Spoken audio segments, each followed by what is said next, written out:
All right, now that you got everything unpacked, you're gonna have your mobile DI OrthoScan unit. You're gonna have a power cord, and these are gonna have your standard medical power cord connectors. There's gonna be a 2 switch that's in there. You can also use a single switch. The HDMI cable, it's a standard HDMI cable. Then you have a foot switch that will actually take the images, as well as the orange button on the front of the OrthoScan. And then you have a power adapter. So I'm going to walk through setting this up. I'm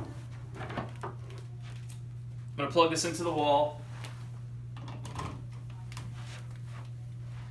And then I'm going to get one of the adapters that's going to plug into the back of this, just like that. I like to put the other one in the back of our monitor. That's going to go into the monitor just like that. And while we have the monitor, I'll put the HDMI cable in the HDMI slot. And that should be good. Next, what we'll do is go to the back of the OrthoScan unit. Sometimes it helps if you flip this over real cautiously, because you can see the back a little bit better. Your HDMI cable goes in here to the HDMI slot.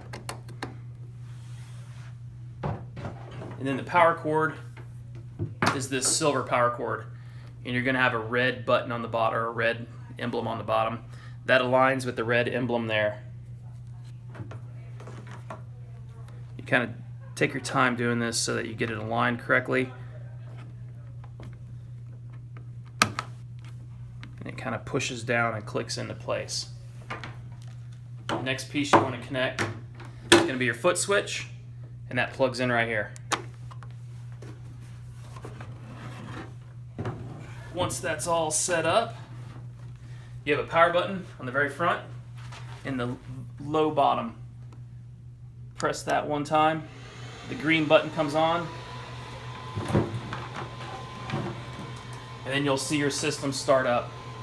It takes about 3 or 4 minutes for the OrthoScan to kind of boot and get itself to where it's ready to start taking images, but it will display on the bottom that it's ready for you to start.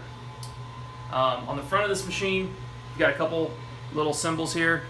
The orange button will take the image. You want to press and hold that down, and that will actually balance itself to whatever anatomy you're trying to get an image of. The tag button will save the large image on the screen so that you can reference it later. The little arrows here will rotate your image counterclockwise and clockwise. And then the button on top will put a laser beam down so you can see exactly what part of the anatomy you're going to take a picture of.